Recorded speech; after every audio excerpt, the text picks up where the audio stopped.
What's up, YouTubers? This is Puggzly here from Amenthes Gaming. Here with episode 4, and today, what I'd like to do on this episode is kind of catch you guys up. As you can see, last episode I was wanting to do a little bit of kind of aesthetics to the tree. I did get that accomplished by planting, a few vines. So we got rid of this ladder here. Got some vines here that I've been wanting to put in for a little while, and let's go ahead and fix that. Not by taking it down. There we go. And I did have a creeper explosion down there. As you can see, I was actually getting ready to record this episode, and nice little explosion. So it kind of put me back a little bit. Got some, fireflies from the Twilight Forest. Been visiting different mystcraft worlds and playing with mystcraft a little bit. And torches don't really attach to leaves very well. I'm trying to keep this as as treehousey, kind of going on. Quite possibly, kind of I keep saying this kind of elvish theme, more just natural treehouse, not anything too mechanical up here. So I figured those fireflies would be great for lighting. For some, I don't know if it's because the mobs can't spawn on leaves or what, but even if I remove these, the spawns don't, or the mobs don't really spawn up here. I know I have had, spiders in the past drop down from trees, so that tells me they can spawn in the trees, but I haven't had any spawns here. I'm not really too worried about the light level. As you can see, I've kind of covered the glass up a little bit. Still got some more work to do with that. I've got a couple of, what do they call them here? Let's see, what do they call them? I call them cicadas, yeah.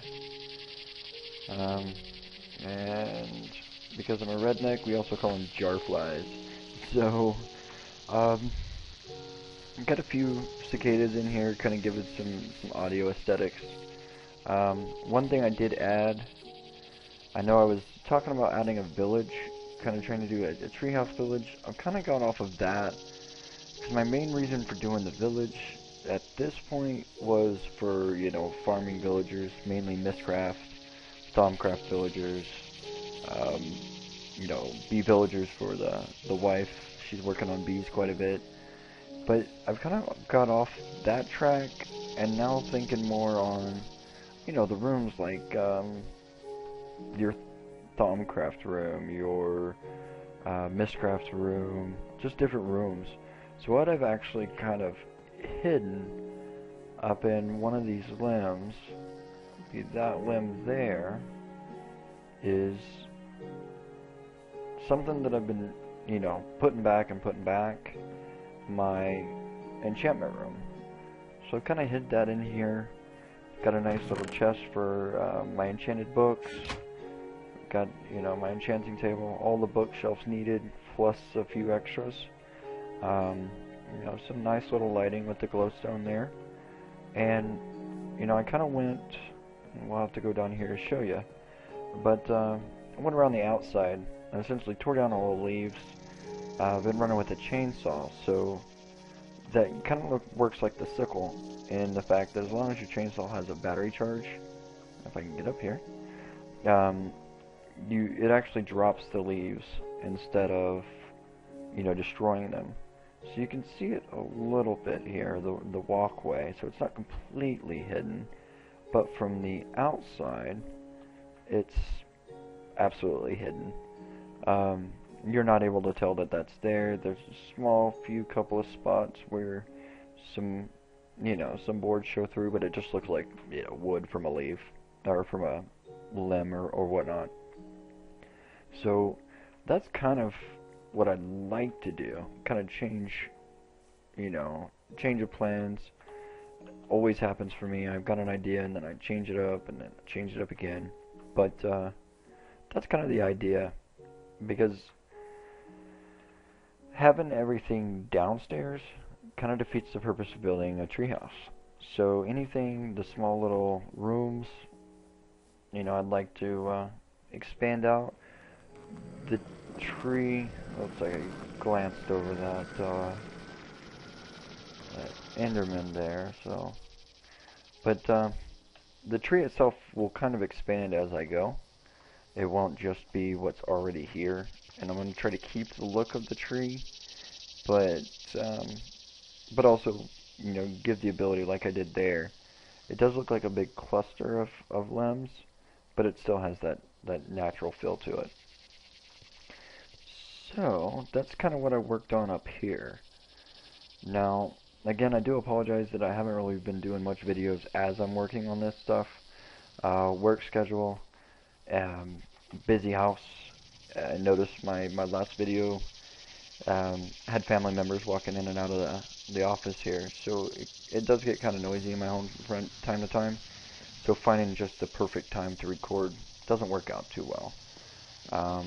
It is the weekend, the house is quiet, you know, kids are asleep, so got ample opportunity. So what I'd like to do is kind of get you guys caught up a little bit. Still the bedroom here, but I've also actually made it a temporary mystcraft room for the time being. And as you can see, I've got my master book. Now I've done a lot of mystcraft hopping, just from, you know, random world to random world. You know, getting a little bit of experience with mystcraft and trying to kind of figure it out without using the wiki. Let's see if it's in here. It's not in here, but one thing I was absolutely, if you notice here, dense 2. I've been playing with dense ores.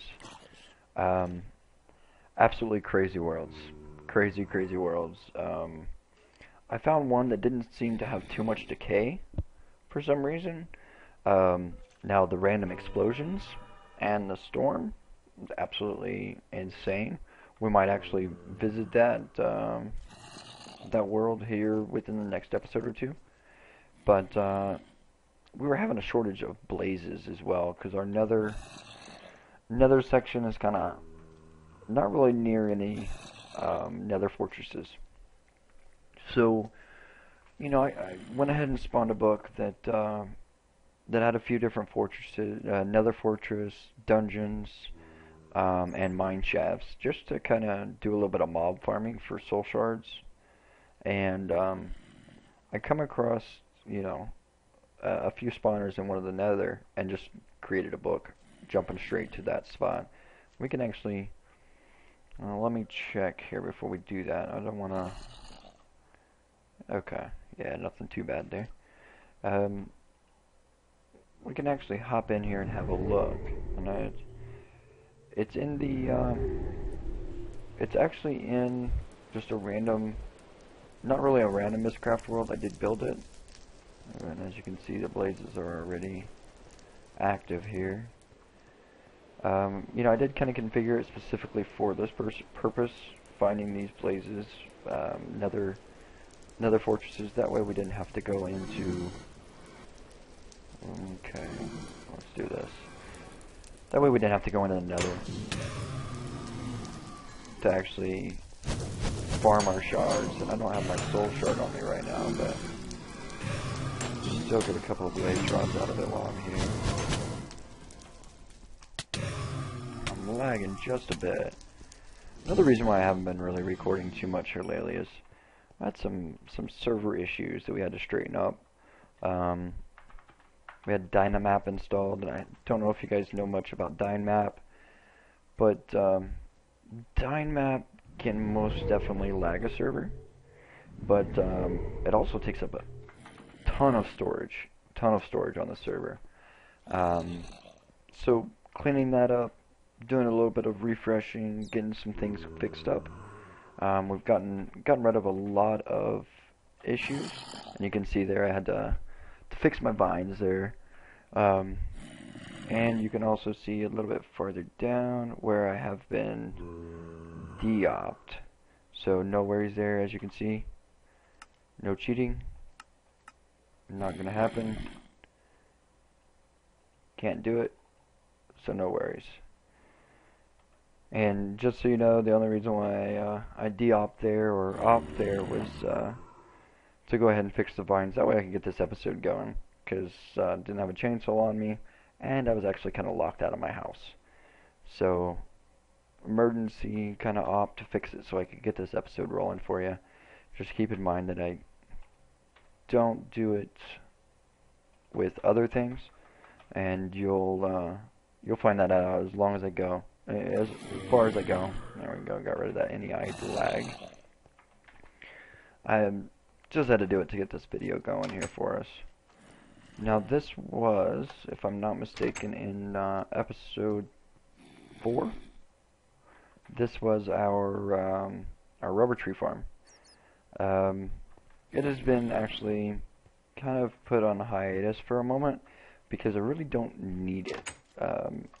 I let that run for a while, got it going, and I'm umming everything. I apologize, guys, but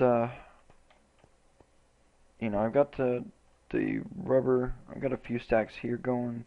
Let's see, 1920, and then down here in my other workshop, I've got a few going. I was actually farming up the majority of that, along with a bunch of other resources. Deviant and I had a competition to see who could get to a high voltage solar array first. And, you know, I wish I would have left it down here, but I had it set up with these, yeah, I apologize, guys, with these, fabricators. There we go. Perfect. Fabricators. And they were just in a line here in kind of a T formation. And I was able to essentially make, you know, my cables here, my circuit chips here. Let's see, what else do we have? We had the transformers of various types there. And one thing I noticed is the fabricators do not like anything with a machine block as far as fabricating them. So I had to set up a project table to fabricate the machine blocks and the generators. And you need the generators. If you don't know much about the high voltage solar array, it takes roughly 512 regular solar panels to make. So I didn't want to do it all by hand. So I somewhat automated it. I did have to bounce from fabricator to fabricator, but it made it so much quicker. I was actually able to, you know, I had all the resources. I was able to get it built. Lacked some resources. I had to do some manual mining. I got about halfway through it before I had to do a lot of manual mining for some copper. Had everything else set, ready to go, but I was out of copper. Got that straightened up and was able to finish it up quite quickly, actually. You know, in my experience, I don't know how quickly other people can build a high voltage solar array, but I was able to do it, other than the manual mining, just down there building it. I was able to build it in about 4, maybe 5 hours or so. And of course that was a lot of breaks, you know, kind of fooling around with the guys on the server. As you can see, I'm still super low on copper compared to, you know, my iron.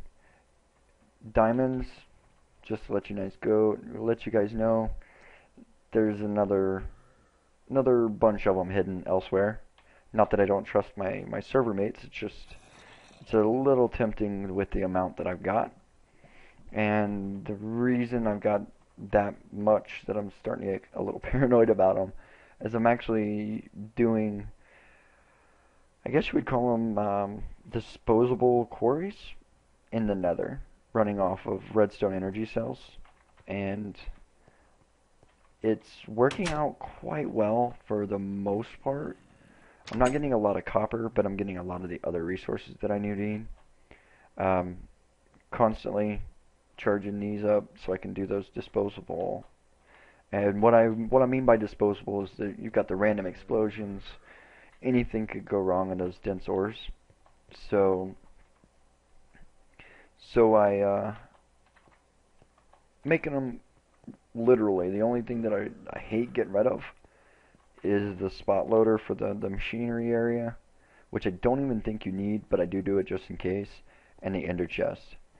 Uh, the rest of the stuff, it could explode, melt, as long as it's, you know, I've gotten to a point where I can make, let's see if I can get out of here now, where I can make these redstone energy cells and the conduit quite quickly.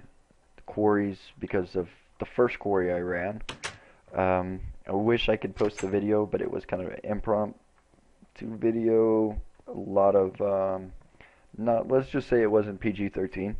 It wasn't meant to be posted. Um, and I couldn't get rid of the audio because the audio just makes it even better as far as the explosions going on and just everything. So yeah, and I'll go ahead and show you guys this, and then I'll move it later. Essentially with 2 quarries, just standard drop and go quarries, no markers or anything like that, I was able to go from 42 diamonds to this plus the 52, or no, it's 8 that I've got over there. So just real quickly zip through and kind of got a good amount of diamonds there. And let's see, I think I've got some, actually. I really shouldn't be here, but yeah, I've got another half stack there. So kind of an accomplishment for me to have that many diamonds all at once, because I normally run with diamond armor, diamond equipment for the most part, because it is somewhat disposable if I can get to the point that I'm at now. So you'll see me running around before I start building any kind of technology, quantum suits and things like that. Diamond suits are going to be where it's at. And as you can see, I'm running around in what is, to be honest, a pretty good sorting system. It's a nice barrel sorting system. It's in the works. I've gotten to where I'm manually, making the blocks so the mystcraft crystals aren't taking up a whole lot of space, as well as amber blocks and the lapis lazuli, I guess is the way you pronounce that one, and aluminum. Those I'm just condensing down into the block form, leaving rubber as it is because it takes up less space. Made the mistake of macerating a bunch of forcium. Not ready to really use it yet, so I wish I would have left it, in the block state, but I'm sure we'll get there soon. And then I had to add a few upgrades to the coal and the nickelite. We all know that we get a bunch of nickelite, and the only thing that we can make with the feed the beast is what is it? The blue alloy and something else. I think it's only like 2 things that you could make out of nickelite. And let's fix this because we're not in cheat mode. And it's not going to do it. I apologize, guys. Oh, there it goes. Oh, batteries. I mean, there's very limited things that we can really make. And, your blue doped wafers. Very limited things. 4 items that we can make with nickelite. But you get it as if it's cobblestone. I mean, it's crazy. So I had to add an expansion to that barrel. And an expansion to the coal barrel, because that dense ore world, I was just getting stack after stack. I'm a little lacking on the other stuff because that's not really stuff I use a whole lot. I loaned out a lot of steel. But the sorting system itself, these chests, all the iron chests are manually put in at the moment. Now the diamond chests are actually overflow chests. And just so you can see that it happened, I do have it. I don't have it wired up yet. I'm actually kind of looking to do an episode of how I wire up my house with this, because I want to get rid of the lava. And I know that electrical engines aren't the most efficient, but I'd like to swap out my magmatic engines with electricals just for the time being, and then you know, get everything running off that one solar array. So that may be a future episode. Check back with me, and I'm sure it'll be here soon because I really want to. I spent that time and all that materials making those. I most definitely want to get using it. But these are my overflow chests. We'll come in here and actually look at the nitty gritties of it. Here, it's just some covers. I'm kind of trying to make it neat here, kind of tidy it up. But I've got an ender chest pumping off of the sorters pumping off the ender chest. It is set up for the main ores that need to be processed to be processed, and of course aluminum ore to be furnaced immediately. And then everything else gets pumped to yellow. Now I do have a router set up, and I do have 3 upgrades. I've got, okay. I've got the speed boost. This will make sure that everything goes super quick.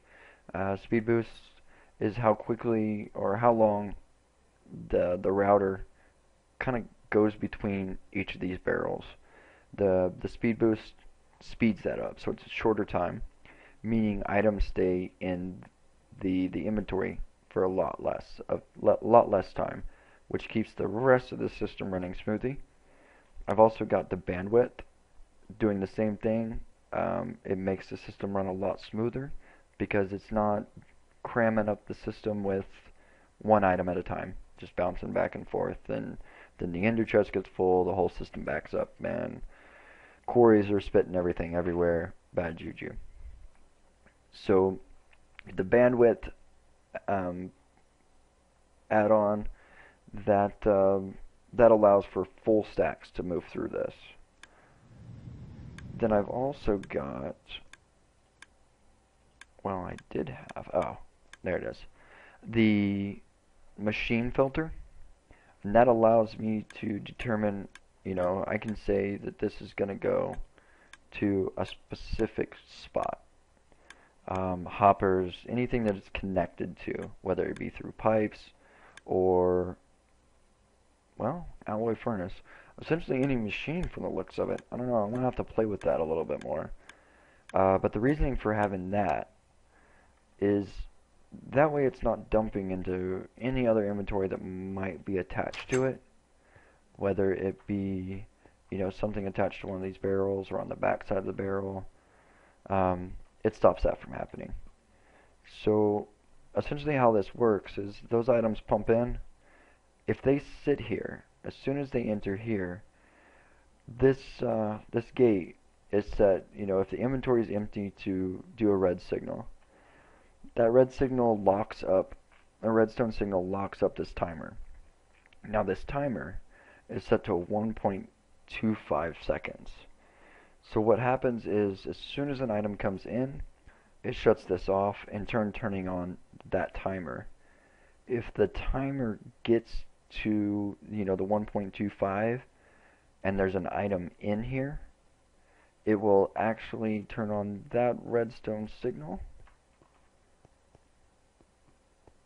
and tick a filter that I have here.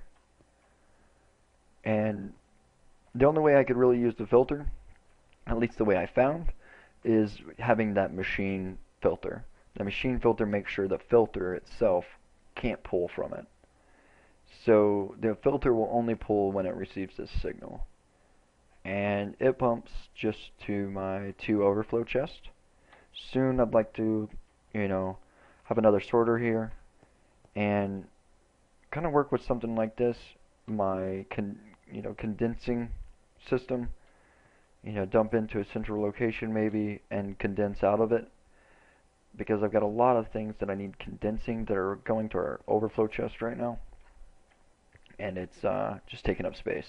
So I'm kind of having to do this by hand, but I do want that automated, and then maybe through an ender chest pumped back into the system. You can see that I am trying to get rid of some of those Zycordite blocks by trying to fancy some things up as well. And that's that. Not too much different up here. You know, just another fabricator for random condensing. Crate for that. Do have some wrath lamps. Went ahead and put the effort out there for, you know, the wrath igniters and the dark iron. Got some wrath lamps going because the torches everywhere just kind of drove me insane. So I've kind of cleaned all that stuff up. I could probably get rid of more torches, but what the hey, why not? I've got several different little ages that I've been playing with. Let's actually visit this one. Now this one, again, this is my mining age, and you'll see a quarry that's quite large, maybe, if it hasn't been absolutely destroyed. This is where I had that quarry temporarily set up, and you can see where it ran. And it took a few hours. I was running magmatic engines, just anything I could run off of it to get it to pump as quickly as possible. I was going through redstone energy cells super quick, so I was running back and forth, back and forth. I come back after apparently the quarry was done, because you know, I'd hit bedrock obviously, but I had a random explosion blow up, and it blew up the diamond pipe. It actually blew up the quarry itself. So yeah, this dense ore stuff, it's not as dense as some of the videos I've seen on it, but as you can see, it's pretty thick. One downfall I'm finding though is copper, because I am on level 47 here. I mean, you can see all that copper there, which I might actually, let's go get that, because I'm super low on copper. I wasn't getting a whole lot of copper from these quarries, but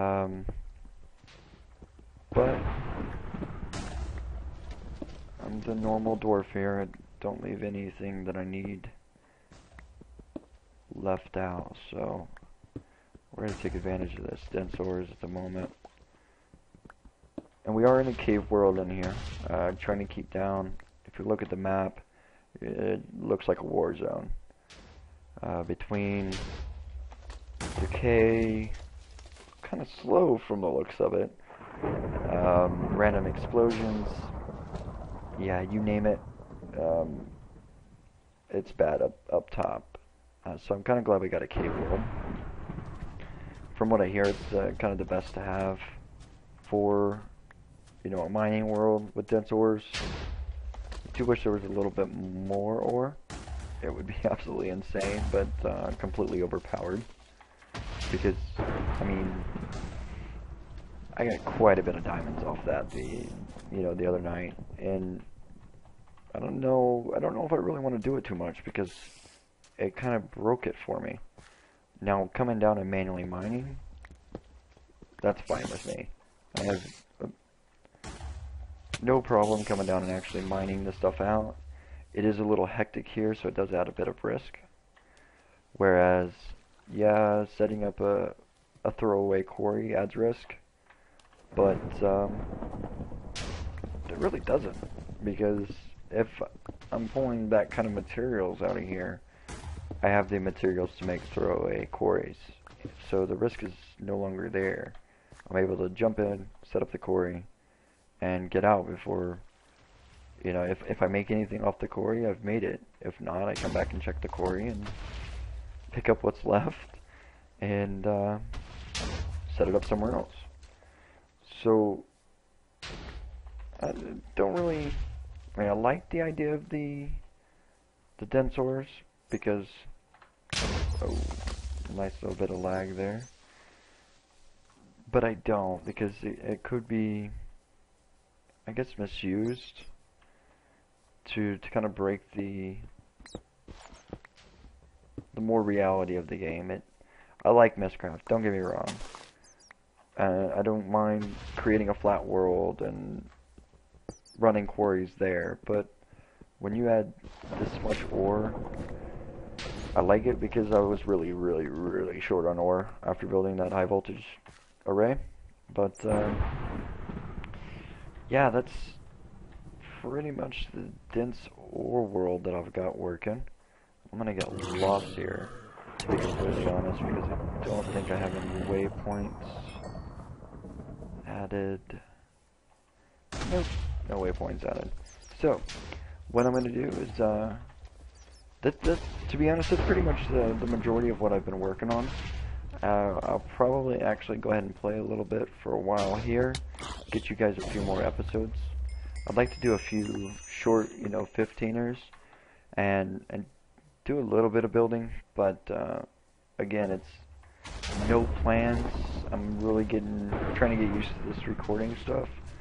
So I'm gonna try to plan out a few things that we can work on together, and actually, you can see how I manage, working with stuff. So yeah, next episode, I want to look into, like I said, getting that high voltage built, but I do most definitely need materials. So we'll look and see what we can do to do that. I do appreciate you guys watching. Like, subscribe, leave comments. If this stuff is absolutely boring and that's the only reason why you're watching a quarter of it or something like that, that works too. By all means, let me know. And that helps me become a better, a better host to you guys. So like, subscribe, let me know thoughts, comments, and I'll see you guys around. Later.